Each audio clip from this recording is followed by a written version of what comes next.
Olá, você. Seja bem-vindo ao nosso curso do Seminário Teológico de Base da Igreja de Nova Vida em Amendoeira. Eu sou o pastor Dionísio, pastor da igreja, e nós vamos estar aqui verificando a respeito da primeira viagem missionária do apóstolo Paulo.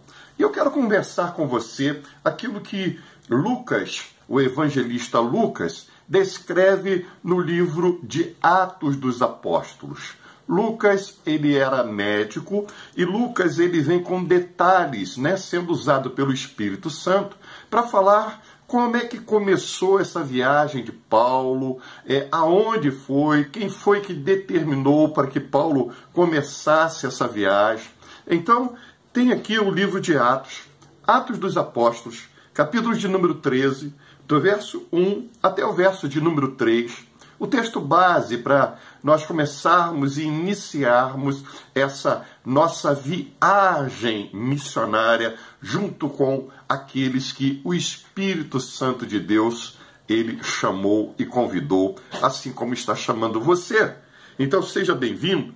Atos dos Apóstolos, capítulo de número 13, verso de número 1, diz assim a palavra do Senhor: Barnabé e Saulo e a primeira viagem missionária. O texto fala assim: havia na igreja de Antioquia profetas e mestres, Barnabé, Simeão, por sobrenome Níger, Lúcio de Cirene, Manaém, Colácio de Herodes e o tetrarca, e Saulo, e diz o verso de número 2, servindo eles ao Senhor e jejuando, disse o Espírito Santo: separai-me agora Barnabé e Saulo para a obra que os tenho chamado. Então, jejuando e orando e impondo sobre eles as mãos, os despediram. Veja bem, a Bíblia cita, além de Barnabé e Paulo, a Bíblia está dizendo aqui, olha, havia na igreja de Antioquia. Essa Antioquia aqui é a Antioquia da Síria, tá? Eles vão nessa primeira viagem missionária até ao longo da Antioquia da Pisídia. Existem pelo menos 15 Antioquias registradas, tá? Mas essa aqui, essa Antioquia, eles estão dizendo assim, olha, aqui em Antioquia e na igreja de Antioquia já existiam profetas e mestres. Então, esse é um tempo em que o Espírito Santo de Deus está trabalhando, e é citado Barnabé, Simeão, por sobrenome Níger, Lúcio de Cirene e Manaém, Colácio de Herodes. Essa palavra aqui, Colácio, quer dizer irmão de criação de Herodes, aquele o tetrarca, E aqui Saulo também. Então nós vamos perceber que quem chama, quem convida, quem coloca no coração esse desejo dessa viagem, deles saírem daqui de Antioquia da Síria e irem por todo esse trajeto que eles vão pegar, não é o coração deles, é o Espírito Santo. Olha o que diz o verso de número 2. E servindo eles ao Senhor e jejuando, disse o Espírito Santo: separai-me agora Barnabé e Saulo para a obra que os tenho chamado. Já havia no coração do Espírito Santo esse desejo de chamar esses dois homens, tanto Barnabé como aqui o Paulo, Aqui Saulo, que está descrito aqui, Saulo. Vamos conhecer então quem é esse primeiro homem chamado Barnabé, que o Espírito Santo de Deus está dizendo, olha, separai-me agora Barnabé e Saulo para a obra que vos tenho chamado. Barnabé, na realidade, é José de Barnabé.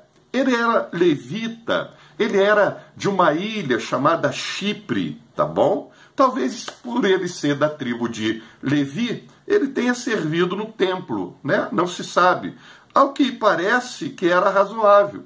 Ele provavelmente era de pais ricos, Porque ele entrega à igreja em Atos, capítulo 4, do verso de número 36 e 37, ele entrega um terreno. ele vende aquele terreno e traz o dote daquele terreno, traz o valor daquele terreno e coloca aos pés dos apóstolos para que a igreja que está ali se iniciando pudesse então desfrutar desse valor monetário adquirido por ele, não é? Ele está então, há algumas referências bíblicas que vão falar a respeito de como era Barnabé, né? Atos dos Apóstolos, capítulo de número 11, veja comigo no capítulo de número 11, e veja aqui, por gentileza, que a Bíblia me diz, a partir do verso de número 22, veja só, Atos, capítulo 11, verso de número 22, a notícia a respeito dele chegou aos ouvidos da igreja que estava em Jerusalém e enviaram Barnabé até Antioquia. Né? A igreja que está em Jerusalém, composta ali por Tiago, composta ali por Pedro, né? Por Barnabé, ela envia aquele que ela tem de melhor para ver essas notícias de conversão, essas notícias que chegam até ali a Jerusalém. E olha, diz a palavra do Senhor no verso de número 23, tendo ele chegado, vendo a graça de Deus, alegrou-se e exortava a todos com firmeza de coração que permanecessem no Senhor. Aí o verso de número 24 vai descrever as características de Barnabé, que diz assim, verso 24, Atos capítulo 11, verso de número 24, diz, porque era homem bom. Olha uma das características de Barnabé, ele tinha bondades. A bondade de Deus estava ali, né, efetivamente, no seu coração. O Espírito Santo de Deus trabalhava de forma, né, tão abençoada que era vista que no coração de Barnabé havia bondade. Era homem bom. E outra característica, cheia do Espírito Santo. Olha, o Espírito Santo habitava no coração, na vida, nas atitudes de Barnabé. E outra condição, e de fé. Olha, 3 qualificações. Homem bom, cheio do Espírito Santo e cheio de fé. E muita gente se uniu a ele. E diz o verso de número 25, e partiu Barnabé para Tarso, ou seja, a cidade de Tarso, à procura de Saulo, diz a palavra do Senhor. Então, esse homem que o Espírito Santo de Deus tem desejo de mandar separar, de mandar aquela igreja que está ali em Antioquia, em que tinha profetas e que tinha mestre, para separar Barnabé, era homem bom, cheio do Espírito Santo, e cheio de fé, né? Que maravilha! Outro homem que o Espírito Santo coloca o desejo no coração daquelas pessoas que estão se consagrando, que estão orando, que estão buscando, é Saulo. Ó, verso de número 2, não é? Atos dos Apóstolos, capítulo de número 13, verso de número 2, diz assim, e servindo eles ao Senhor e jejuando, disse o Espírito Santo, separai-me agora Barnabé, que nós já vimos, e o segundo membro desse chamado para essa viagem missionária é chamado de Saulo, não é? Saulo, ou seja, Saulo de Tarso. Saulo era da cidade de Tarso. Tarso é ali hoje a chamada Turquia, uma cidade do Mediterrâneo, não é? Está ali. Saulo, meu querido e minha querida, me parece que era de origem de família rica, bem respeitado. Saulo era fluente em grego, hebraico, aramaico, latim. A Bíblia me diz que Saulo tinha algumas características. O nome latino dele é Saulo, tá bom? O nome judaico, né? Saulo. O nome romano dele é Paulo. Então, o Espírito Santo está mandando com que se separe, então, a Saulo. A respeito desse Saulo, nós vamos ver aqui algumas características que, anos mais tarde, ele vai escrever à igreja ali em Filipe, né? Aos Filipenses, no capítulo de número 3, Filipenses, capítulo de número 3, verso de número 5, ele vai dizer algumas características dele, né? Da origem, da genealogia dele. E ele descreve o seguinte, Filipenses, capítulo 3, verso de número 5. Circuncidado ao 8º dia, da linhagem de Israel, da tribo de Benjamim, hebreu de hebreu, quanto à lei, fariseu, quanto ao zelo, perseguidor da igreja, quanto à justiça que há na lei, irrepreensível. Então você veja que aqui esse Saulo, né, o Paulo, ou Saulo de Tarso, ele tem toda essa linhagem, né, judaica, circuncidado ao 8º dia, da tribo de Benjamim, hebreu de hebreu, quanto à lei, fariseu, né, um homem que é irrepreensível e se chamava irrepreensível.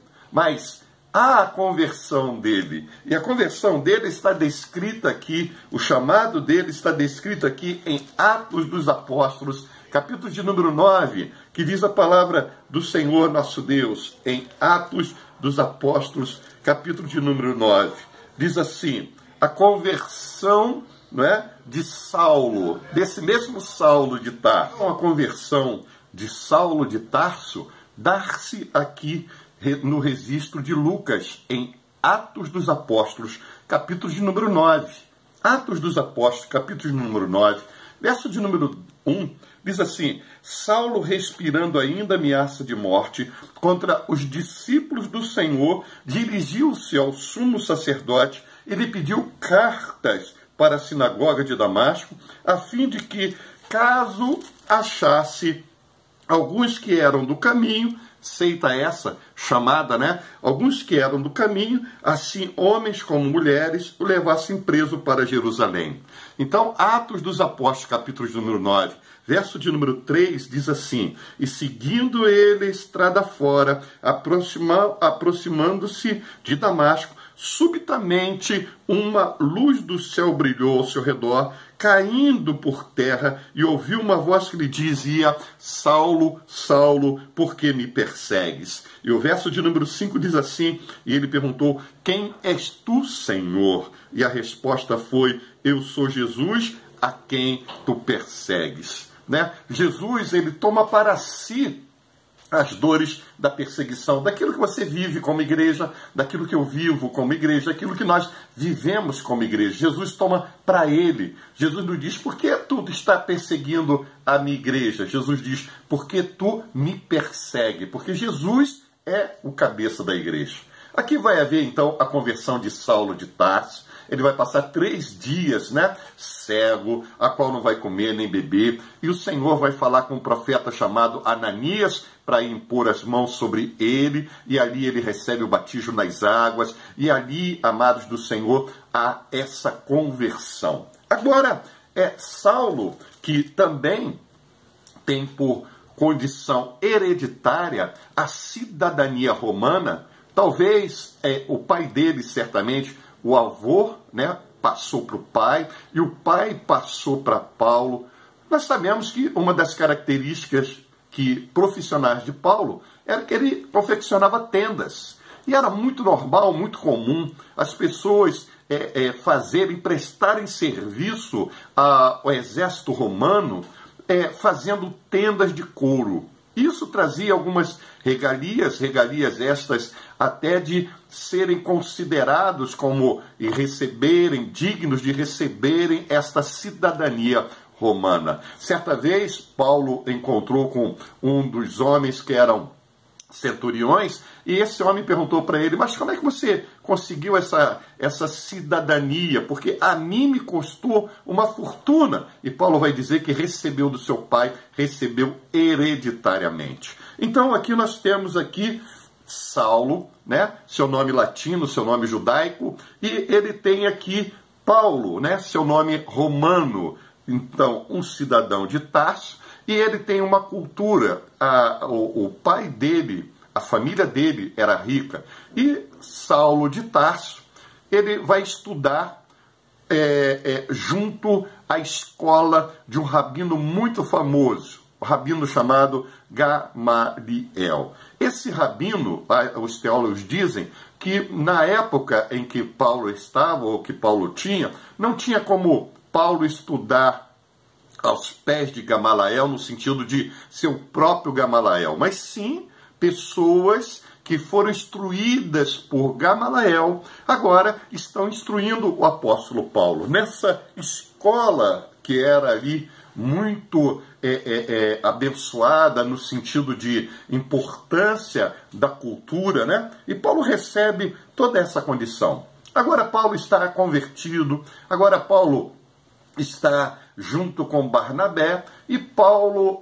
vai então para a igreja em Antioquia. E ao que tudo parece, há um crescimento.